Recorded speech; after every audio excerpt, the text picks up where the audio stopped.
늘 꾸준히 함께 가는 MC 김규준입니다. 상담센터 세안남 이도헌 부서관입니다. 역시 교준 씨와 함께하고 있습니다.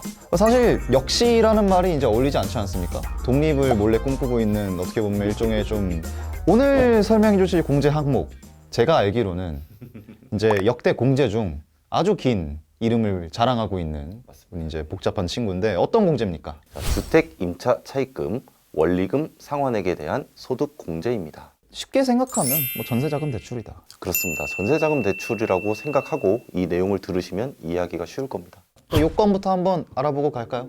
자, 요건은 총 4가지로 말씀을 드릴 수가 있는데요. 네. 자, 첫 번째는 무주택 세대의 세대주인, 근로소득자여야 됩니다.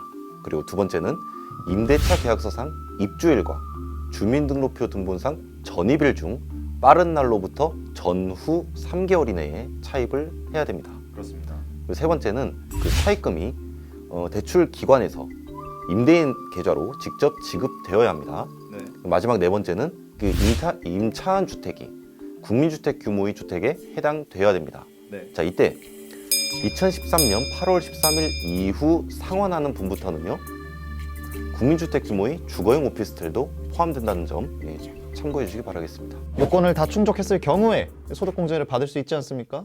몇 퍼센트 줍니까? 예, 원리금 상환액의 40%를 공제받을 수 있습니다.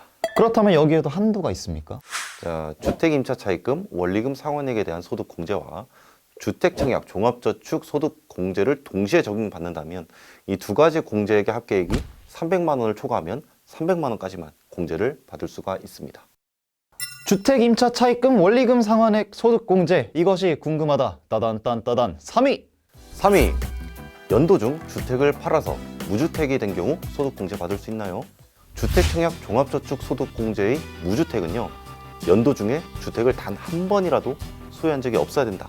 그렇습니다. 라는 내용이고요.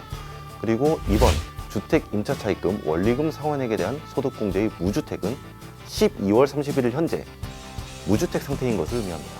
그렇다면 결과적으로는 중간에 팔아도 상관없다네요. 맞습니다.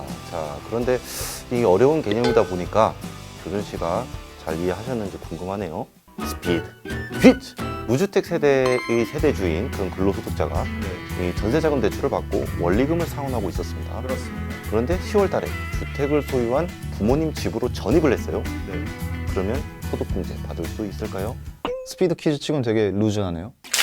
그렇다 아니다, 예 아니오로만 대답하시면 될 것 같은데. 안 됩니다. 정답! 바로 두 번째 넘어가죠. 반대로 10월 달에 이 부모님 집에서 독립을 해서 나왔습니다. 네. 독립을 해서 나와서 그 집을 구할 때 전세자금 대출을 받고 원리금 일부를 상환을 했어요. 네. 그럼 소득공제 가능할까요? 아, 가능합니다. 그렇죠. 그렇다면 주택 청약 종합저축처럼 세대주만 가능한 겁니까? 자, 원칙적으로는 당연히 무주택 세대의 세대주만 공제를 받을 수 있는데요. 네. 예외적으로 일정한 요건을 충족하면 세대원도 공제를 받을 수 있습니다. 어떤 요건을 충족하면 예외 조항이 됩니까? 주택 임차 차입금, 원리금 상환액에 대한 소득 공제, 주택 마련저축 소득 공제, 장기주택 저당 차입금, 이자 상환액에 대한 소득 공제, 이 세 가지를 이 세대주가 받지 않은 경우에 한해서 세대원도 공제를 받을 수가 있습니다. 하지만 다른 요건을 다 충족하더라도 세대주가 받고 본인이 세대원이라면 안 된다. 맞습니다. 네. 네, 2위 말씀해 주십시오. 자, 2위. 빠밤.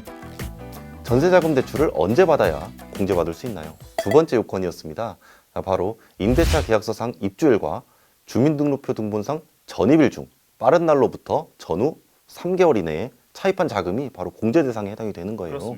사실상 3개월의 이 범위를 넘어간 상태에서 내가 이미 대출을 받았더라면 공제를 받을 수 없는 거 아니겠습니까? 그렇습니다. 바로 이게 원칙이죠. 재계약을 갱신을 하면서 대출을 받게 되는 경우에는 어떻게 적용이 됩니까? 2014년 2월 21일 이후 지급분부터는요, 이 임대차 계약서상 이 연장일 또는 갱신일로부터 전후 3개월 이내에 차입한 자금도 공제 대상에 해당이 됩니다. 그리고 또 한 가지 특이한 사항이, 이주하기 전 주택, 이주하기 전에 주택의 입주일과 전입일 중 빠른 날로부터 전후 3개월 이내에 차입하면 되더라고요. 그러니까 소득공제를 정상적으로 받고 있었어요. 네. 그리고 이사를 했습니다. 그리고 나서 그 당초에 대출금을 계속해서 갚아나가고 있다면 소득공제 받을 수 있습니다.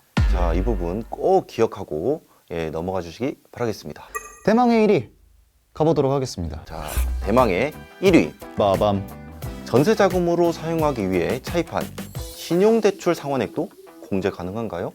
목적은 똑같으나 네. 방법이 달랐는데 이 경우에 공제가 되는 겁니까? 자, 결론부터 말씀드리면 공제를 받을 수가 없습니다. 대출기관, 그러니까 은행에서 임대인에게 직접 지급되어야 된다.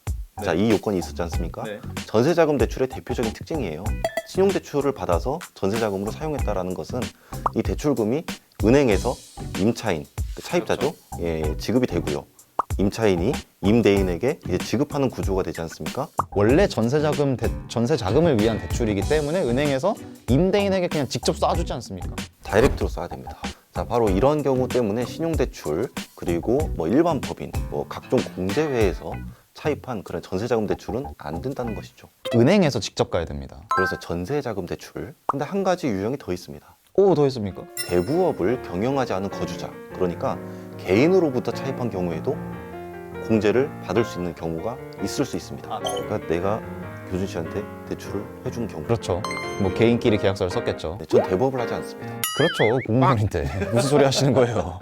개인으로부터 차입한 경우에는 이 차입자가 해당 과세기간의 총 급여액이 5천만 원 이하에 해당이 돼야 됩니다. 그 다음에는 차입 시점이 또 차이가 있습니다. 이 개인으로부터 차입한 경우에는 전후 1개월 이내에 차입해야 됩니다. 그러니까 동일 조건입니다. 빠른 날 중 플러스 마이너스 1개월로 줄어든다. 맞습니다. 그렇게 이해를 하면 되겠군요.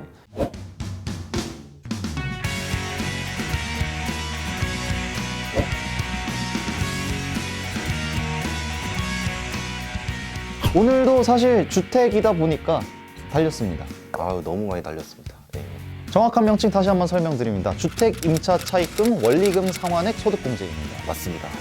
아직 주택이 끝나지 않았습니다. 계속합니다. 네, 달려보도록 하겠습니다. 여러분, 안녕!